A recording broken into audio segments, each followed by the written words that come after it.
Hi കൂട്ടുകാരെ, പുതിയൊരു വീഡിയോയിലേക്ക് എല്ലാവർക്കും സ്വാഗതം. അങ്ങനെ തുടക്കത്തിൽ തന്നെ മാഷ് ഭക്ഷണം കഴിക്കുന്ന ആ ഒരു സീനാണ് കേട്ടോ കാണിക്കുന്നത്.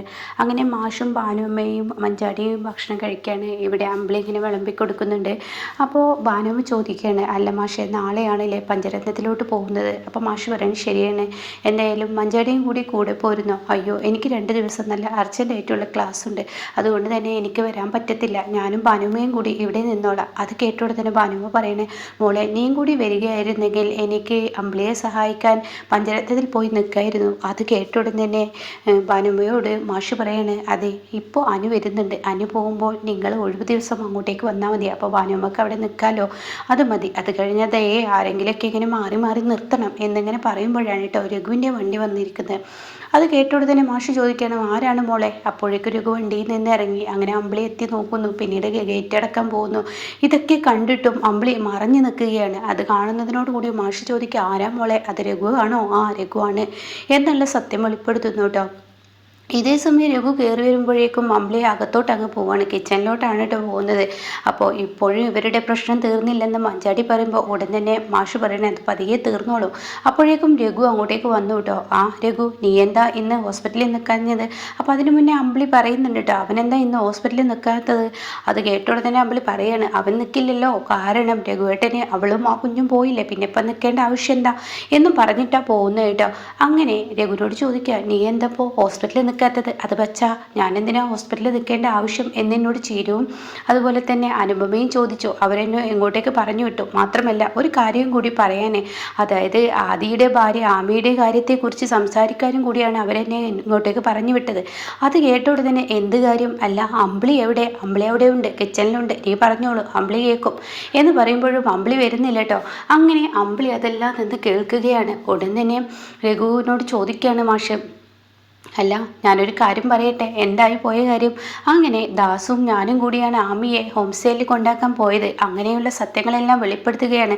അങ്ങനെ എല്ലാ കാര്യങ്ങളും പറയുകയാണ്. അങ്ങനെ എല്ലാ കാര്യങ്ങളും പറയുമ്പോൾ ഉടൻ തന്നെ ഇതെല്ലാം അവിടെ നിന്ന് അമ്പിളി കേൾക്കുന്നുണ്ട്. എന്നിട്ട് പറയണം, ഞാൻ ആർക്കും ഒരു തെറ്റും ചെയ്തിട്ടില്ല, എൻ്റെ അടുത്ത് ഒരു തെറ്റ് പറ്റി എന്നുള്ള സത്യം തന്നെ, ആ തെറ്റ് ഞാൻ ഏറ്റു പറയുന്നു. എന്നാൽ ഇനി എന്ത് കാര്യവും ചെയ്യുമ്പോൾ എല്ലാ കാര്യങ്ങളും ദാസങ്ങളാണ് ഏറ്റെടുത്തത്. പക്ഷേ എൻ്റെ ഭാര്യയും എൻ്റെ കുടുംബവും എൻ്റെ വീടുമാണ് എനിക്ക് ഏറ്റവും വലുത്, ഒന്നുമല്ല എന്നൊക്കെ അമ്പിളിയുടെ മുന്നിൽ വെച്ച് പറയുന്നുണ്ട്. പക്ഷെ അമ്പിളിക്ക് ദേഷ്യം പിടിച്ച് പാത്രത്തിനോട് പ്രതികാരം ചെയ്യുന്നു കേട്ടോ. അങ്ങനെ രഘു ഇത് പറഞ്ഞിട്ട് അങ്ങ് റൂമിലോട്ട് പോകുമ്പോൾ മാഷും മതിയെ മിണ്ടാതെ നിൽക്കുന്നു കേട്ടോ. പിന്നീടാണെങ്കിലോ ദയയാണ് കാണിക്കുന്നത്. ദയയുടെ അടുത്തോട്ട് ഈ പറയുന്ന ശബരി വന്നിരിക്കുകയാണ്. അപ്പോൾ ദയോട് ചോദിക്കുകയാണ്, നാളെ നീ പഞ്ചരത്നത്തിലോട്ട് പോകുന്നുണ്ടോ? അതിന് എല്ലാവരും പഞ്ചരത്നത്തിലോട്ട് പോകുന്നതിനെ കുറിച്ച് വിളിച്ചില്ലല്ലോ, ശബരേട്ടനെ വിളിച്ചോ? ശബരേട്ടൻ പറ. അത് കേട്ടോടെ തന്നെ ശബരി പറയണേ, ഏയ് എന്നെ വിളിച്ചില്ല, അച്ഛൻ പറഞ്ഞു പഞ്ചരത്നത്തിലോട്ട് പോകുന്നു എന്ന്. ആ അപ്പോൾ ഈ ഹോസ്പിറ്റലിൽ നിൽക്കുന്ന ഇപ്പോൾ അമ്പിളി ചേച്ചിയും ഈ പറയുന്ന അനു ചേച്ചിയല്ലേ, അപ്പോൾ ഇനി അവരെ ആവശ്യം ഉണ്ടാവുള്ളൂ. അവരങ്ങ് പോകുമ്പോൾ പിന്നീട് എന്നെ വിളിക്കും, അവർ തിരിച്ചു വരുമ്പോൾ അനു ചേച്ചിയെ വിളിക്കും, ഇങ്ങനെയൊക്കെ ആയിരിക്കും. എന്തായാലും അങ്ങനെയൊക്കെ തന്നെ ആയിരിക്കും. എന്തായാലും വിനയനാണെങ്കിലും കയറ് പൊട്ടിച്ചാൽ നടക്കുന്നത്. വിനയൻ്റെ ഭാര്യയെ അവൻ്റെ വീട്ടിലോട്ട് കൊണ്ടുപോകണമെന്നും പറഞ്ഞു. അത് കേട്ട ഉടൻ തന്നെ ദയ പറയും, അതിനെങ്ങനെ ചീരു ചേച്ചി സമ്മതിക്കും? വിനയൻ എന്തുമാത്രം നല്ല പ്രവൃത്തികളാണ് ഇപ്പോൾ ഹോസ്പിറ്റലിൽ ചെയ്തിരിക്കുന്നത് എന്ന് ശബരി പറയാണ്. അതൊന്നും ചീരു ചേച്ചിയുടെ കണ്ണിൽ വില പോലെ. അപ്പോൾ ചീരു അതെല്ലാം സമ്മതിച്ചു കൊടുത്തല്ലോ എന്ന് ദയയോട് ശബരി ചോദിക്കുമ്പോൾ ഉടൻ തന്നെ ശബരിയോട് ദയ പറയാണ്, ആ അതൊക്കെ സമ്മതിച്ചു കൊടുത്തിട്ടുണ്ടാവും, പക്ഷേ അത് നിവൃത്തികേട് കൊണ്ട് മറ്റുള്ളവർക്കിടയിൽ ഒരു സീൻ ഉണ്ടാക്കണ്ട എന്ന് കരുതി. അതുമാത്രമല്ല അച്ഛൻ്റെ ഇടയിൽ നല്ല കാര്യങ്ങൾ വിനയേട്ടൻ ചെയ്തതുകൊണ്ടും മാത്രം ചിരിച്ചേച്ച് മൗനമായിരിക്കുകയാണ്. പക്ഷേ ഒരു അന്തിമ തീരുമാനമുണ്ട് ചിരിച്ചേച്ചിയുടെ. അല്ല ഇനിയിപ്പോൾ അച്ഛൻ ഏകദേശം ഒരു മൂളൽ കൊടുത്തതുപോലെയാണല്ലോ, 3 മാസം കഴിഞ്ഞാൽ വിനയൻ്റെ വീട്ടിലോട്ട് വിനയൻ കൊണ്ടുപോകുമെന്നൊക്കെ പറഞ്ഞിട്ടാണ് ഇപ്പോൾ വിനയൻ ഒന്ന് അടങ്ങിയിരിക്കുന്നത്. അപ്പോൾ ആ ഒരു സമ്മതത്തോടു കൂടിയാണ് അവൻ അടങ്ങുന്നത്. അപ്പോൾ പിന്നെ ഇങ്ങോട്ടേക്ക് വരില്ല ചിരു? ഇല്ല വരില്ല. ചീരു ചേച്ചി പഞ്ചരത്നത്തിൽ പോയ വേറൊരു ചീരു ചേച്ചിയാവും. ആര് എന്ത് എങ്ങനെ പറഞ്ഞാലും ചീരു ചേച്ചി ഇനി വിനയേട്ടൻ്റെ കൂടെ വരുമെന്ന് എനിക്ക് തോന്നുന്നില്ല. ഇനി നടക്കാൻ പോകുന്ന സത്യം അതായിരിക്കും എന്ന് പറയുമ്പോൾ ശബരി എന്തൊക്കെയോ ചിന്തിക്കുന്നു കേട്ടോ. പിന്നീട് കാണിക്കുന്നത് തൃശ്ശൂർ പൂരത്തിൻ്റെ വെടിക്കെട്ട് കഴിഞ്ഞ സുശീലയാണ്. അതായത് സുശീല അത്ര വലിയ വേദനകൾ സഹിച്ച് സുശീലയ്ക്ക് സഹിക്കാൻ കഴിയുന്നില്ല കേട്ടോ. സുശീല കിടന്ന് നിലവിളിക്കണം, അയ്യോ അയ്യോ ഉറങ്ങാൻ പറ്റുന്നില്ലേ, ഞാൻ കഷ്ടത്തിലായേ, ഞാൻ ബുദ്ധിമുട്ടിലായേ എന്നൊക്കെ ഇങ്ങനെ പറയുമ്പോൾ ഉടൻ തന്നെ മറ്റ് സ്ത്രീകൾ പറയണം, ഓ എന്താ നിങ്ങൾക്ക് ഉറങ്ങാൻ കഴിയുന്നില്ലല്ലേ? ഇല്ല കഴിയുന്നില്ല. അതിനെങ്ങനെ? കാട്ടിയവൾ അതാ സുഖമായി കിടന്നാണ്. എടി നിനക്ക് യാതൊരുവിധ ചിന്തയില്ലല്ലോ, എന്താ ചെയ്യുക? മരുന്ന് കൊണ്ടുവരാമെന്ന് പറഞ്ഞിട്ട് മരുന്ന് കൊണ്ടുവന്നില്ല, അവരൊക്കെ അങ്ങനെയൊക്കെ തന്നെ എന്ന് പരസ്പരം പലവരും ഇങ്ങനെ സംസാരിക്കുന്നുണ്ട്. ഞങ്ങളെ കൊണ്ട് പറ്റുന്ന സഹായം നിങ്ങൾക്ക് തടവി തരാനാണെന്ന് പറഞ്ഞ് സുശീലയെ തടവ ഒരുങ്ങുമ്പോഴേക്ക് സുശീല പറയണേ, എന്നെ ആരും തടവണ്ട, എനിക്ക് ആരുടെയും സഹായം വേണ്ട.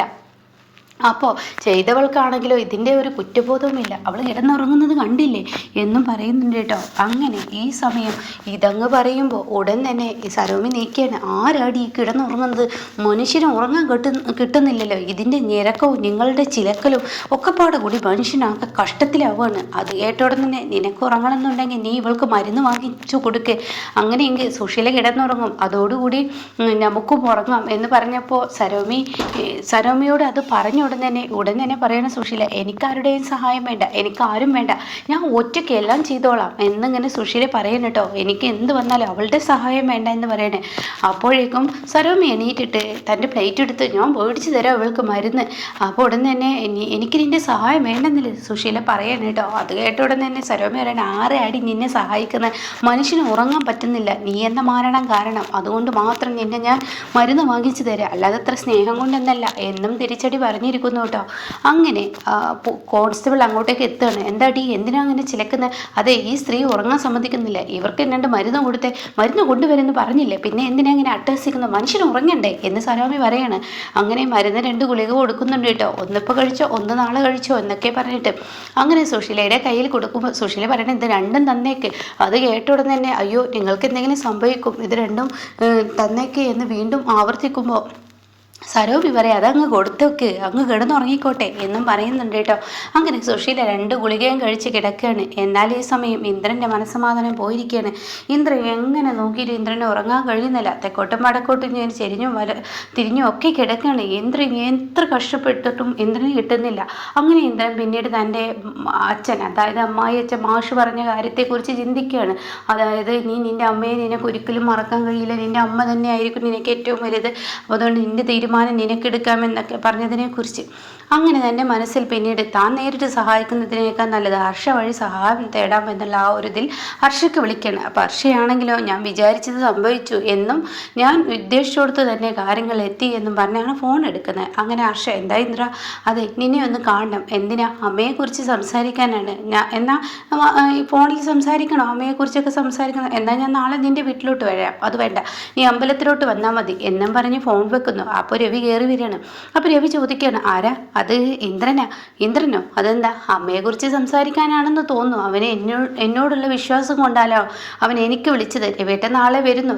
ഞാനൊന്നുമില്ല, എനിക്ക് ഈ കുഞ്ഞിനെ നോക്കണം, കുഞ്ഞിൻ്റെ കാര്യത്തിലും എന്തെങ്കിലുമൊക്കെ ഒരു നോട്ടം വേണമല്ലോ, ഇവിടെ കുഞ്ഞമ്മക്ക് ഇഷ്ടം പോലെ പണിയുണ്ട്, അതിനിടയ്ക്ക് കുഞ്ഞമ്മയുടെ ഇടയിൽ കുഞ്ഞിനെ ഇട്ടുകൊടുത്തു പോയ ആ പാവം എന്തൊക്കെ ചെയ്യും എന്നിങ്ങനെ പറയുന്നുണ്ട് കേട്ടോ. പിന്നീടാണെങ്കിലോ രഘുവിനെയാണ് കാണിക്കുന്നത്. രഘുവിനോട് അന്ന് അമ്പിളി പറഞ്ഞ വാക്കാണ് കേട്ടോ. അതായത്, നീ എടുത്തോടിയ എൻ്റെ ഭർത്താവിനെ, എനിക്കിനി വേണ്ടടി, ഇയാൾ ഇനി എന്നെക്കുറിച്ച് ചിന്തിക്കേ വേണ്ട, ഞാനും എൻ്റെ മകളും ആർക്കും ഒരു ശല്യമാകാതെ എവിടെയെങ്കിലും പോയി ജീവിച്ചോളാടി എന്നൊക്കെ പറഞ്ഞ ആ വാക്ക് കേട്ടോ. അത് രഘുവിനെ വല്ലാതെ മനസ്സിനെ വേദനിപ്പിക്കുകയാണ്, അമ്പിളി തന്നെ അകന്നിരിക്കുന്നു എന്നുള്ളത്. അങ്ങനെ അങ്ങോട്ടേക്ക് അമ്പിളി കടന്നു വരും. അമ്പിളി ഇങ്ങനെ അടിച്ചു വരുവാണ്. അപ്പോൾ തൻ്റെ കുഞ്ഞിനെ അവിടെ കാണാനില്ല. അപ്പം അമ്പിളിയോട് രഘു ചോദിക്കുകയാണ്, എവിടെയാണ് മോളെ എന്ന് ചോദിക്കുകയാണ്. മോൾ അപ്പുറത്തെ റൂമിലുണ്ട്, എന്നാൽ അവളെ എടുത്തു കൊണ്ടുപോവാ, നമുക്കൊപ്പം കിടത്തേണ്ടതല്ലേ. അപ്പോൾ അമ്പിളി പറയണം, അവൾ പാവം ശല്യമാവാതെ അവിടെ കിടന്നുറങ്ങിക്കോട്ടെ, നിങ്ങൾക്കിപ്പോൾ എന്നാ മോളെക്കുറിച്ചൊക്കെ ചിന്തയുണ്ടായത് എന്ന് പറഞ്ഞിട്ട് അമ്പിളി അങ്ങ് പോകുന്നുണ്ട് കേട്ടോ. അങ്ങനെ ഈ സമയം അമ്പിളിയുടെ അരികിലോട്ട് രഘു വീണ്ടും ചെല്ലാണ്. അമ്പിളി, നീ എന്താ എന്നോട് ഇങ്ങനെയൊക്കെ സംസാരിക്കുന്നത്, എൻ്റെ അടുത്ത് തെറ്റുപറ്റി, വലിയ തെറ്റന്നെ ഞാൻ ചെയ്തത്, പക്ഷേ ആ തെറ്റിനുള്ള ശിക്ഷ ഇനി മതി, നീ എന്നോട് ഇങ്ങനെയൊന്നും പെരുമാറല്ലേ. നിങ്ങളല്ല തെറ്റിയത്, ഞാനേ തെറ്റിയത്. അതല്ല അമ്പിളി, നീ ആമി ആരാണെന്ന് അറിഞ്ഞിട്ടും, അതായത് ആദിത്യൻ്റെ ഭാര്യയാണെന്ന് അറിഞ്ഞിട്ടും നീ എന്തിനാ ഇങ്ങനെ എന്നോട് പെരുമാറുന്നത്. ഞാൻ വിചാരിച്ച് ആദിത്യൻ്റെ ഭാര്യയാണെന്ന് അറിഞ്ഞു കഴിഞ്ഞാൽ പിന്നീട് നീ എന്നോട് ഇങ്ങനെ പെരുമാറില്ല എന്നാ കരുതിയത്. ഞാനൊരിക്കലും പെരുമാറില്ല. അപ്പോൾ ഉടൻ തന്നെ രഘു പറയാണ്, ഞാനൊരു കാര്യം പറയട്ടെ, നമ്മളെപ്പോഴും ഓർക്കേണ്ട കാര്യം ആദിത്യൻ്റെ സ്വർണ്ണമാണല്ലോ നമ്മുടെ കൈക്കുള്ളിൽ ഇരിക്കുന്നത്, അവനക്ക് കിട്ടേണ്ട സ്വർണ്ണം നമ്മൾ കയ്യിലാക്കിയിരിക്കല്ലേ എന്നൊക്കെ പറയുമ്പോൾ അത് ശരിയാണ്. അങ്ങനെയാണെങ്കിൽ ഏറ്റവും വലിയ തെറ്റ് ചെയ്തത് ഞാൻ ഞാനാണ്, ആ വണ്ടിയിൽ നിന്ന് എനിക്കാണ് ഈ സ്വർണം കിട്ടിയത്. എൻ്റെ അച്ഛനടക്കം എന്നോട് പറഞ്ഞിട്ടും ഞാനത് നിഷേധിച്ച് നിങ്ങളെ വലിയ പണക്കാരനാക്കി ഞാൻ കിടന്ന് പെടാപ്പാട് പെടുമ്പോഴും തെത്രപ്പാട് പെടുമ്പോഴും എൻ്റെ ജീവിതം തകരുന്നു ഞാൻ ഒരിക്കലും ചിന്തിച്ചില്ല. അതിന് തന്ന ശിക്ഷയാണ് ദൈവം എനിക്കിത് ഏറ്റവും വലിയൊരു ശിക്ഷ തന്നെ എനിക്ക് തന്നു എന്ന് പറയുമ്പോൾ രഘു ആകെ ഞെട്ടലോട് കൂടി നിൽക്കുകയാണ് കേട്ടോ. അപ്പോൾ ഇങ്ങനെയൊക്കെയുള്ള ഒരു എപ്പിസോഡാണ് ഇപ്പോൾ വന്നിരിക്കുന്നത്.